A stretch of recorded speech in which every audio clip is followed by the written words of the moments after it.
Hello, and welcome to Healing Tips from the Heart, Intuition with Helpers, Healers, and Guides.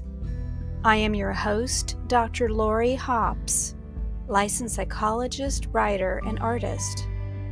I've explored mind, body, and spirit related to intuition, or your personal guidance system, since early childhood.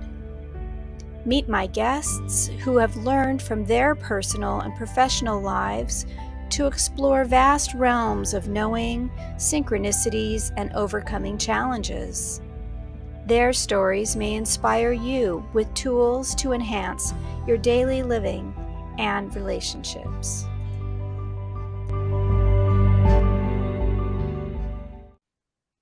Hello, everyone, and welcome my special guest, Mary Sise.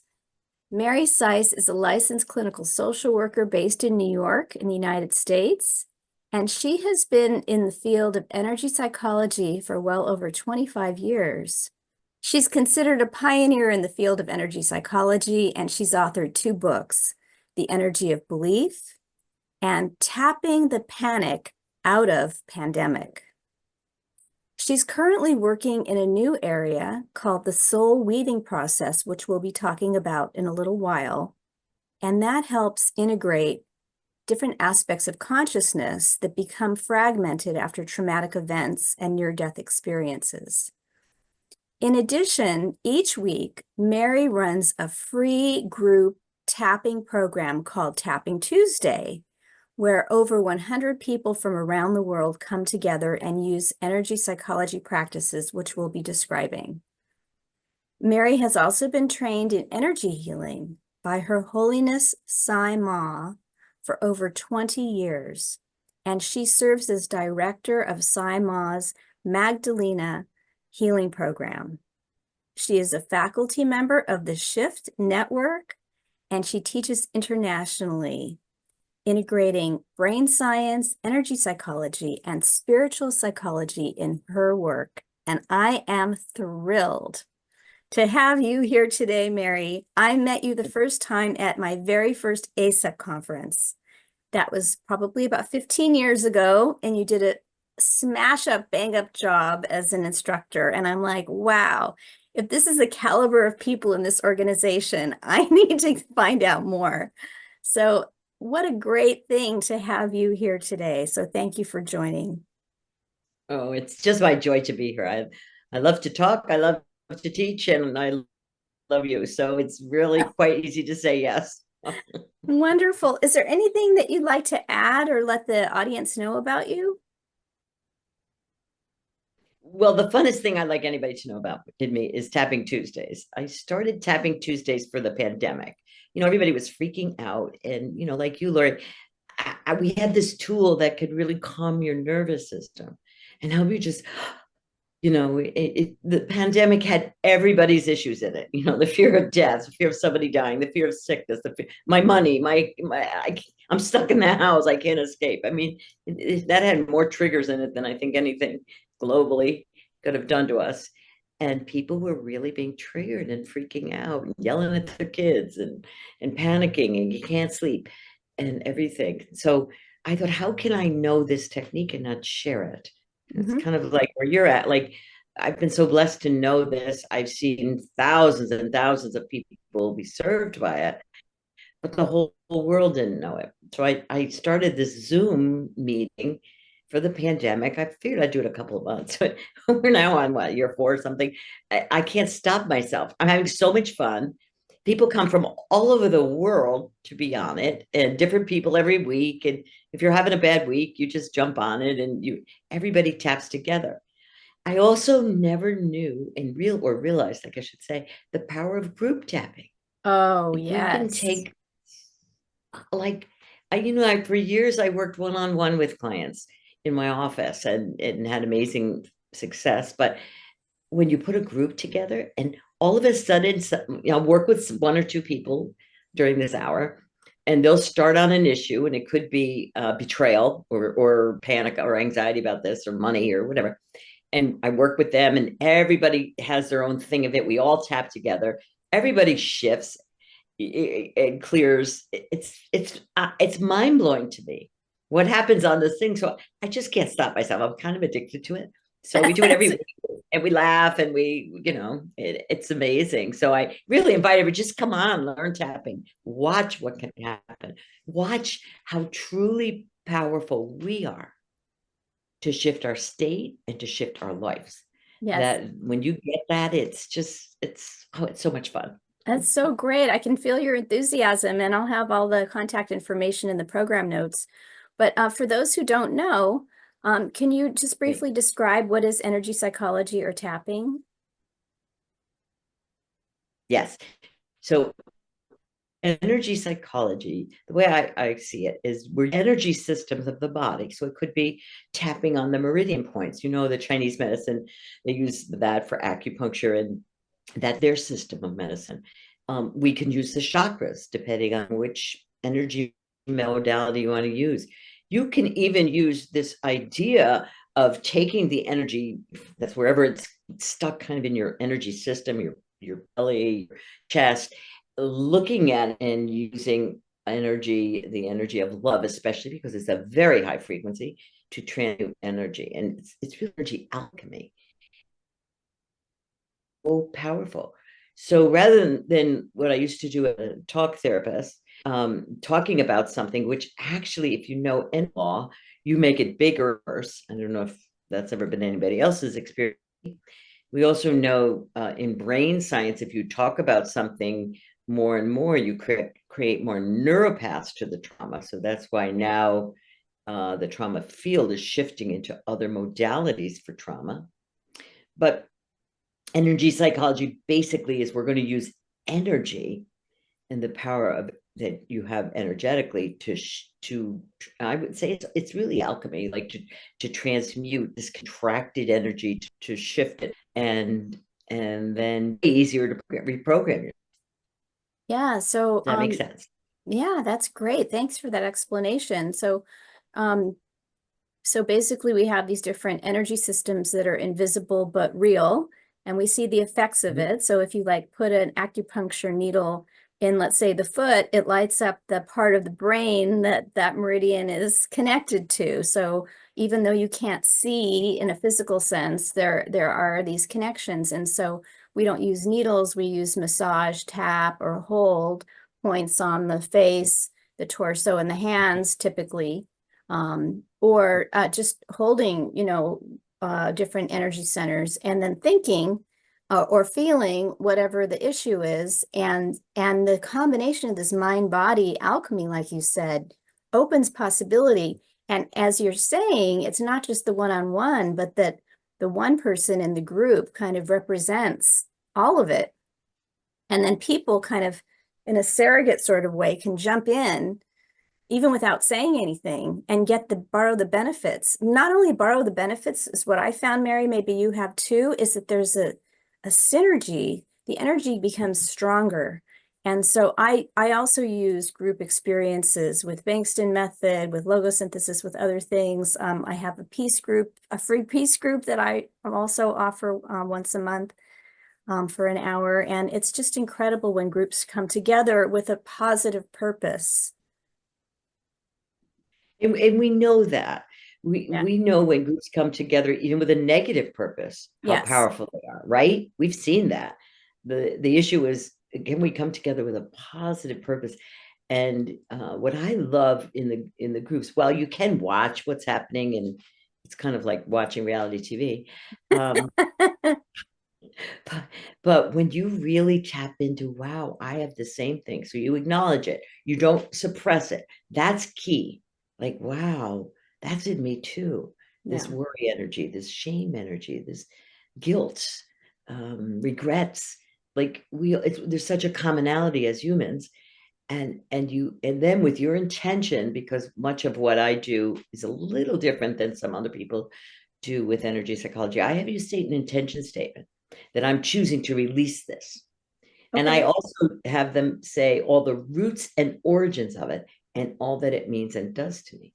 Now, when you say a statement like that with the intention, and the power of the group too is even more amplified, is that what happens is you're telling the energy, go get the origins of this. Like, my lineage, that I'm Irish, so we can't be, we can be happy, but the next day you'll cry, and put a lid on it, and we scarcity, whatever. You can look at your lineage and these energies that have just come down to you from your lineage, and by saying that, you can get because you're so powerful, you can get the origin of it.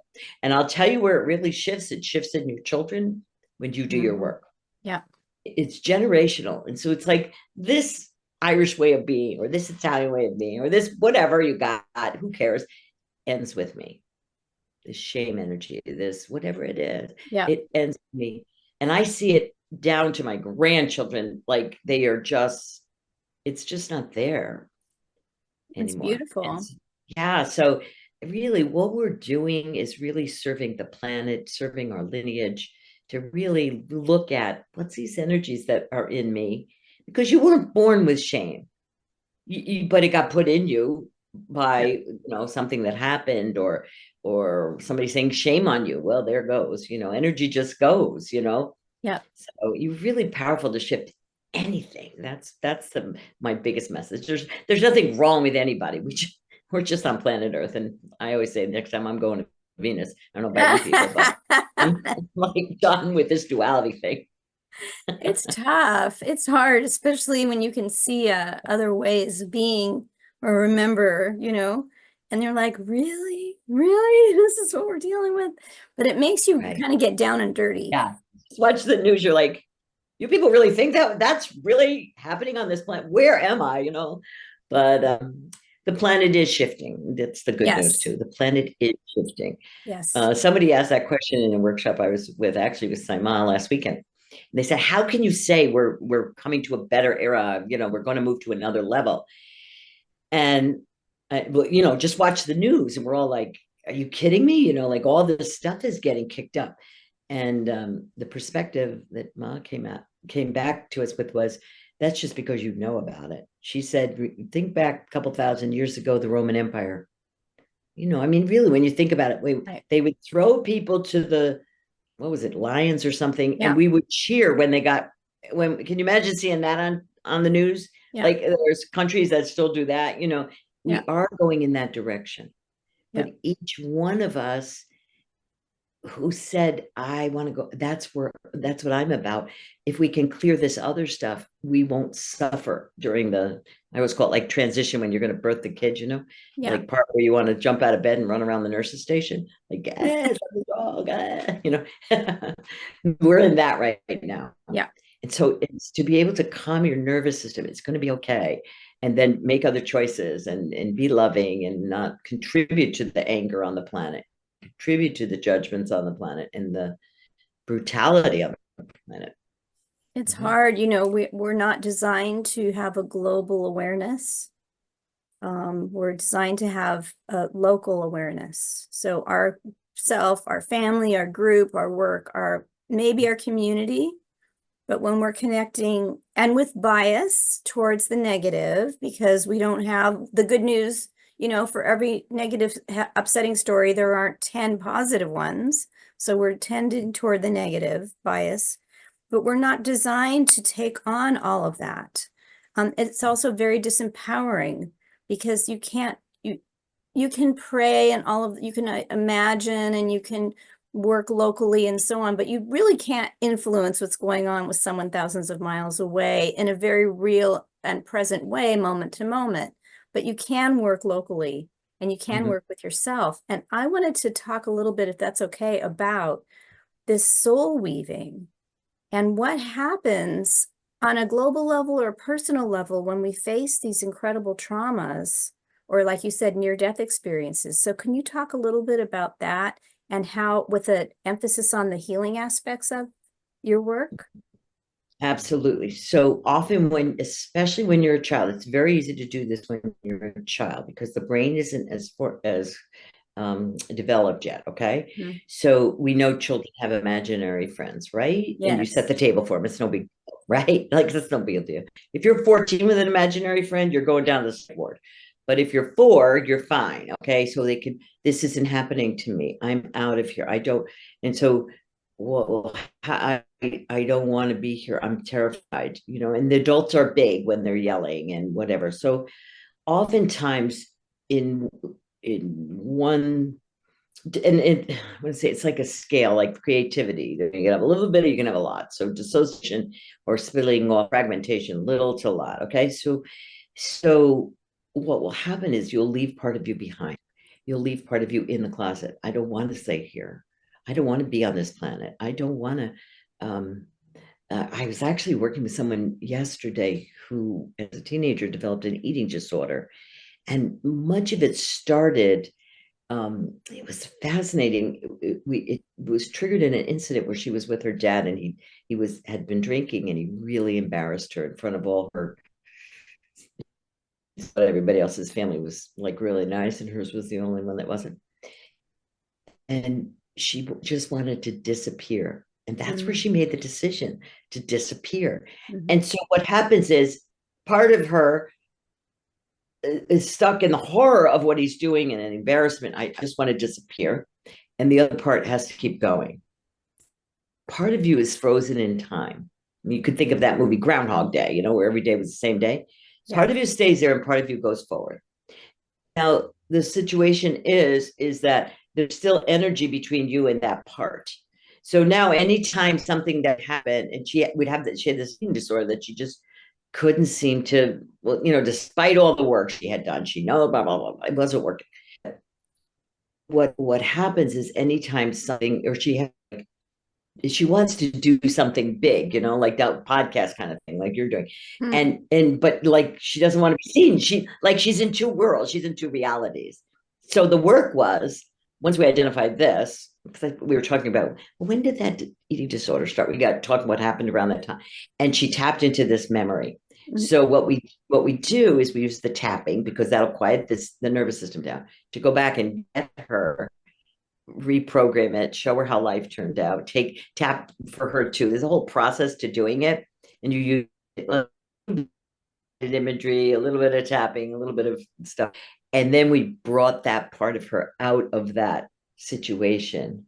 And we yelled at her dad too. We had to do that. Like, how could you do that to me? We had to do some of that. So she could come to today. And then we move her up to today, where she's safe and she's okay. And things did get better in her world. Her dad actually got into treatment and things like that. But the pile back here, like wanting to just disappear and not be seen, you say, was so horrified what he was doing. And part of, to disappear, I don't know what kind of eating disorder she had, but I'm thinking anorexia, you do start to disappear. There's less and less of your physicality. Exactly. It wasn't that you wanted to die. That would be another version of it. Yes. You see people who want to die. You just want to die, or you feel, and then as an adult, you just feel dead inside, and you feel, or something happens and you just want to die. And it just doesn't make sense for today, because it's not about today. It's about this link that goes to there. So once you can get this part to here, which is what I call soul weaving, like it's like a part of her essence, a part of her soul stayed behind. Yeah. And the body, the personality went forward.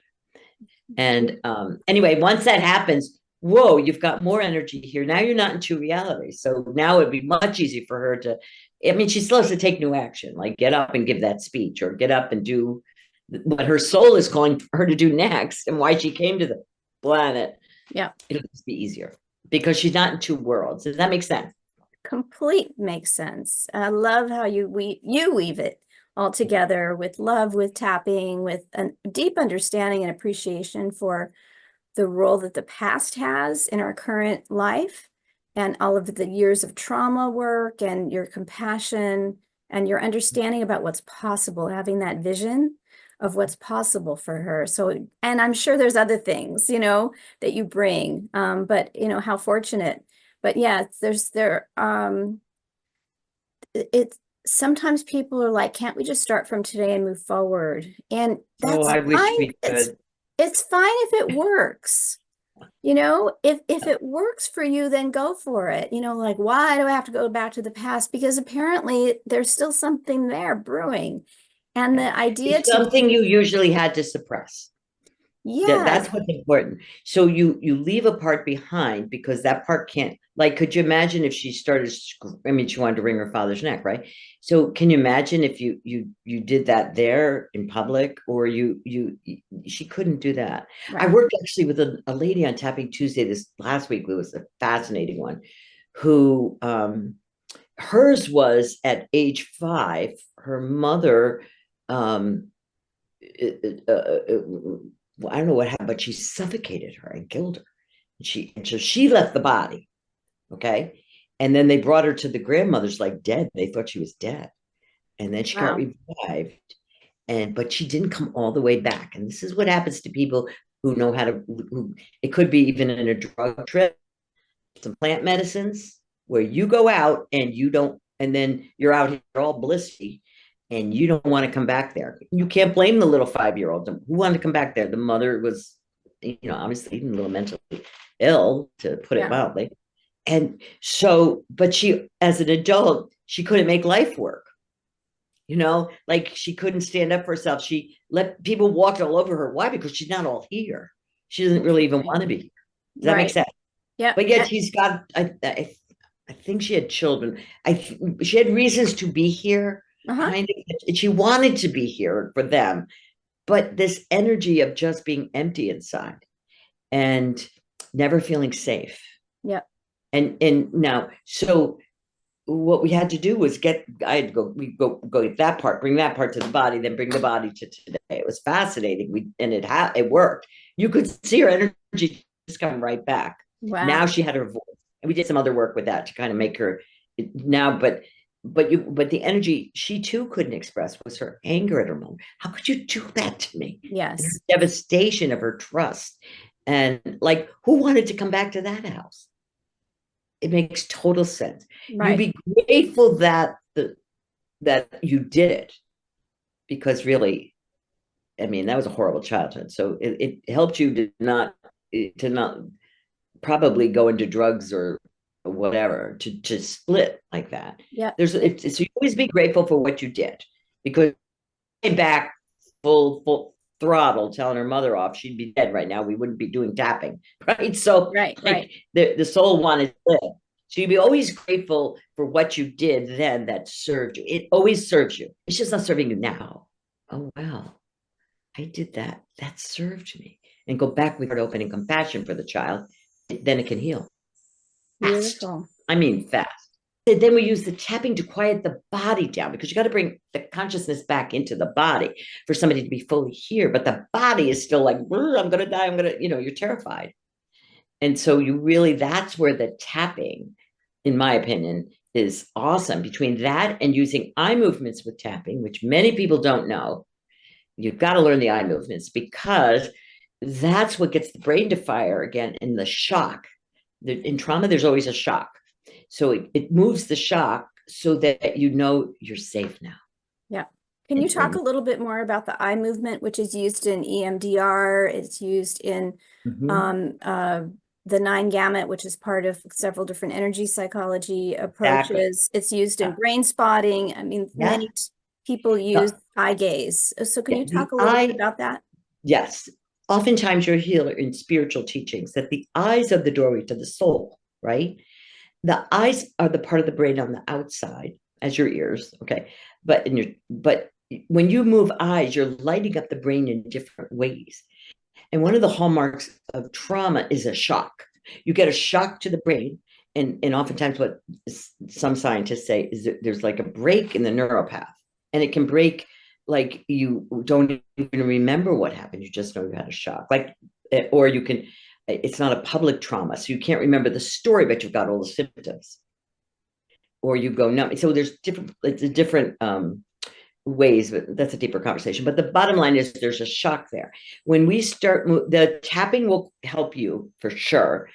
But when we start moving eyes around, you're lighting up the brain, and something happens in the brain with those eye movements. Now, scientists are going to have to figure that out. That's not my thing. I could just tell you, people will say to me, "Oh yeah, when I looked over here, I felt anger, but then as I kept moving and then we quieted that down, it dissipated." Now, So the way to do you have access, people move their eyes slowly around the clock face, meaning in a yeah, 360, yeah, or do you yeah. have them just look where they look? No, I have them do the 9 gamut. I Okay. call it brain integration piece. When Okay. I do on tapping Tuesdays, usually I do that one. But there's other ones you can do with the eye. Sometimes you can do a grid. There's all different ones that you can do. But when I'm doing like a big group or something, I just teach it the eyes because personally, I want everybody to have this in their house. Teach it to your kids. Use it for everything. Your brain will change and you'll be much more peaceful. I'm Yes. telling you. And there's No. whole, I can explain to you about the brain and the part of the brain, but like it's too much detail. Just, you don't know how, I always say, you don't know how Oprah gets in your TV and you still turn it on. You really don't have to know how the brain works. Like, come on, it takes you 5 minutes. So you wasted 5 minutes. Just a matter of to combine your approach, whether it's tapping or breathing or whatever, feeling love, with pretending that you're looking at a clock in front of you with your head straight ahead forward, and you just move your eyes as if you're tracing 12, 1, 2 around the circle. Some start at the bottom and go up, but the idea is to do a full circle all the way around very slowly while you're breathing, following it around, and then reversing direction. I don't know if you do that too as well. Oh yeah, Reverse yeah. direction And all the you way around. Yeah. so between your ring finger and your little finger on the top of the palm of your hand is this like little V. It's a soft area. And that's a very powerful spot on the body. It's triple warmer. And so when you're tapping that and you're doing the eye movements, you're sending these David Feinstein will call them deactivating signals to the brain. So you're all activated and this deactivates, so it calms the brain down. Again, it's going to take them what? It took them 100 years to figure out how an aspirin worked. You really think they're going to figure this in your lifetime? Come on. Like it Maybe. works. Take my 30 years over that. So I think at this point I'm over 30 years of experience using this thing. It works. It's so awesome It's for so everybody to great. know it. It's so great.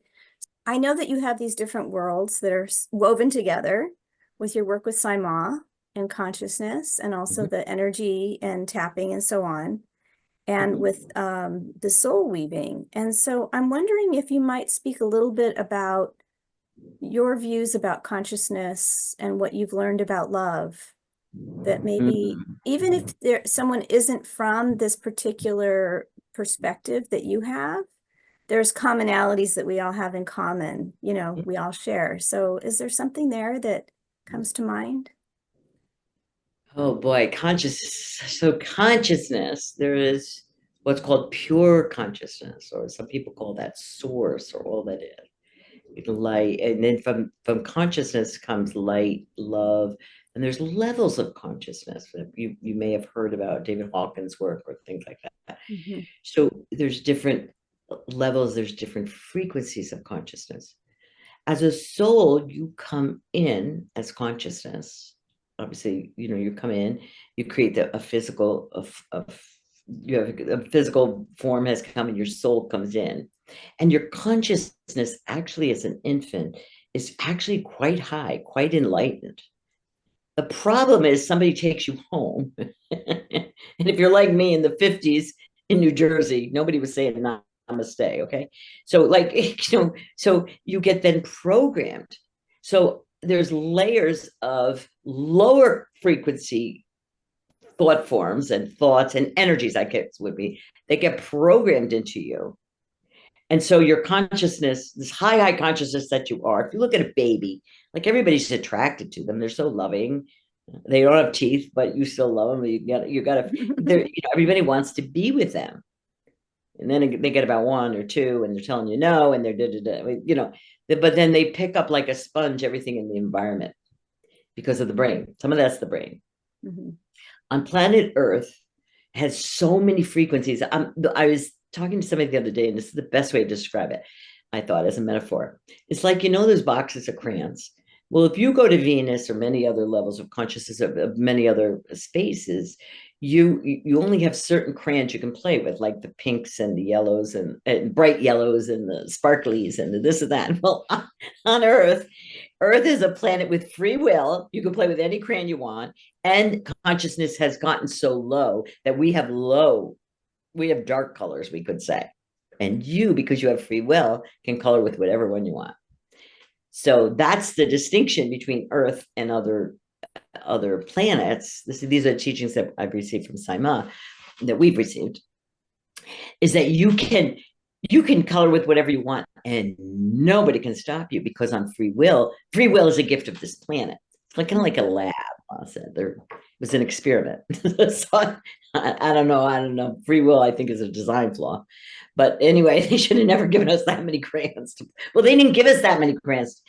Earth didn't start like this. Earth started as a very high vibrational planet, but because of free will, you could turn your back on the light and use other colors. Nobody could stop it. That's the whole Lucifer story. That's what that The is. fall. Does that make sense? Yep. And so what's our solution? Our solution is to remember who we are, Mm-hmm. which is love, which is light. Remember our original state. If you kind of forget who you are, go to the nursery and look at a baby, or if you have a child or a grandchild, when they first come in, this is who you are. Look at the energies in the house. What am I programming? What am I putting all my worry into this baby? Mm-hmm. This, you see, because when the teaching that I have is, when you're little, your energy field is so porous and your brain isn't developed. You can't say, oh, mom has issues. Okay. Nobody taught mom. Okay. Mom's Irish or whatever, whatever. You can't discern. Yeah. So these energies can just like a sponge go into your brain. As you get older, you'll discern more. Like a teenager, it's very hard to program them anymore. They got programmed under the age of 7. And some of that is the brainwave state too. Mm-hmm. And the survival brain we're in. But this is a very, very, very powerful time on the planet. There's so much light coming on to help us. But with our free will, we have to choose it. It's very hard to choose love and light when your amygdala is firing and you're terrified. Right. And so it's the tapping that will quiet that survival brain down. And then meditation, those kinds of things, you align with your soul. And it's just easier to hear it. Right now, we're like radio stations with terrible static on it. We can't even hear our soul sometimes. We're so scared. But if you use the tapping and you meditate and create a spiritual practice, talk to your soul, learn about your soul, be loyal to your soul. Why did I come on the planet at this? This is an amazing time to be here. But you just got to, put some crayons in the shredder and transmute them into light. Get a smaller deck that you want to play with. Melt them down and repurpose them. Exactly. And, like I was saying to the person, we're talking about using this metaphor, and I said, it's like we try to suppress our dark crayon. Oh, I don't have shame in me. I'm not scared, but we put them in our pocket. With all the heat on the planet right now, everything's melting. Everybody can see your stuff. Your crayons are melting. So again, it's really about remembering who you are, really who you are. Yeah. And then for me, tapping is one of the fastest things you can do to transmute the darker crayons. That's all. They're just stuff in your field. I love it. That's so great. Wow. I knew it was a big question. You did such a great job answering it in like 5 minutes or less. So thank you for that. I know that's one thing I'm really good at, how to dummy it down so we can get it. Oh, that's all it is. And then, come on, let's do what we came to do. Yes. It's move and the shift of consciousness is happening. I'm telling you, it's happening. Don't worry about what the news is. Watch a little bit to know what's going on, and then do some tapping, and then get back to loving. Yeah, there is so much that's happening, and I feel it so much even in myself. Mm-hmm. And I've been on this journey with consciousness and all the rest for a long time, but I'm leveling up even more. Mm-hmm. And recently in my meditations, I found some invitations to go to some places that I'm actually quite not ready for. Mm-hmm. And so I've been asked to slow down the process a little bit, because there's ramifications when we make different choices. And it's not always about fear. Sometimes it's about what you're leaving behind to explore new areas. And so, so it's fascinating. In my meditation, what came to me is I'm an early adopter anyway. And so if I slow things down, I'm still kind of like going into that new area with consciousness. So stay tuned. And remember, there's always a gap. That's why they call it a leap of faith. So you're going to have some anxiety. To me, the power, especially when I add tapping to it, is can I quiet down my survival brain? Can I use this is a cool for people to use tapping with imagery. Imagine yourself doing it and then tap on that until that gap, it's still going to be there, but it's less. It's Right. less. Yeah. It's not so big. And Yep. then this faith activate. You were born with faith, this faith that it's gonna be okay. It's Yeah. gonna this is if I listened, look at how many times have you done something that everybody else thinks is like really crazy? Like, what are you doing that for? You're gonna blah blah blah blah blah. But you did it anyway, and it was one of the best things you ever did. Absolutely. That's that you use faith. And Yep. we all were born with faith. The problem is we were depending on how long you've been on this planet and who brought you home from the hospital. It's been we've kind of it's been weird and weird overlays on faith, Yeah. but true faith is just I can't yet. I trust it's that still small voice. It's not Yes. loud, and I'm gonna do it, and I'll do some tapping too. Like, Yeah. And have different, I mean, part of it, because, you're walking into the dark, so you don't know what you're going to do, and you don't know how much your life is going to change and so on. Every time I've been confronted with a big change that I've been nervous about, but have done anyway, mhm, almost always some of my fear comes true, but never in the way I anticipated. yeah, And so it's kind of like, yeah, you're gonna, there's gonna be people who can't relate, but then the next sentence is, but then they're gonna figure it out their own way and meet you with an even enhanced relationship later, like, but I don't hear that part. I just hear about the, yeah, the dissolution of the relationship or whatever. So anyway, yeah, things are yeah. bigger and we influence each other. That Mhm. I could go on and on with you, but I'm wondering if there's anything else you'd like to share to kind of put a cap on this particular conversation today. Just to tell everybody that you're so powerful. You don't have to be a victim of your programming. You can change any belief, you can change anything. And your soul, your for me, divinity in physical form. And so to really step into to clear out what you're not and then create with this power that you have to create what you wish on this planet, what you wish for your what you wish for yourself, and be the powerful, really step into the powerful creator that we are and really claim it, like really claim it now. And the planet needs those of us, everybody didn't come here to make a difference. That and many people are going to leave the planet. They just did it. Some people just came to watch. I don't know about you, Lori, but the first time I heard that, I said, you could just watch. I didn't know you could watch. Next time I'm going to get in the watching line. Like I thought they were a bunch of slackers, but like some people just came to watch. But my sense is those of you listening to this broadcast or you're just this is speaking to you've been searching, you've asked some in some part of your being has asked for this Yeah. because everything's law of resonance. So when you understand energy and you understand how it works, then you came to do something. And it's really you've got to be the something you're going to do. So bring love on the planet, be the love on the planet, and Yeah. start with yourself. Wow. Wise and beautiful words to live by. Yeah, speaking about reality TV again, some just come to watch. Yeah, we don't know, often what our purpose is, but the quieter, more that the happier you are and the more content you are, the more love you have to share. And that's affecting change, even if you don't quote do something. Your being just Exactly. Not about a doing thing. yes. Yep. It's very Oh, much a being thing. mm, Powerful force field. yeah. Look at what the masters do. Just be in their field. Yeah. They can impact millions, Yes. you know?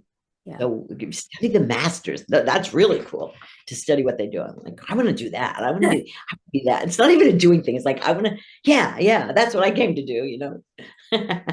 That's what I came to do. I came to be. I came to be. Oh, it's that simple.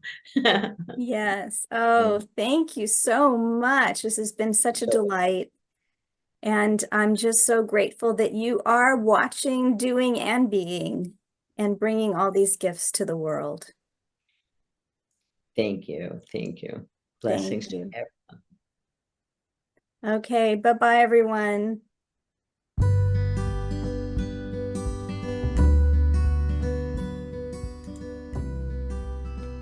Thank you for joining us for today's podcast. If you want to learn more, you can visit my website for podcast and resources at hopshealingtips.com. You can also like, share, and subscribe to this channel. This podcast is for information and entertainment purposes only and is not providing healthcare advice. Please seek guidance from your professional healthcare team should you need assistance.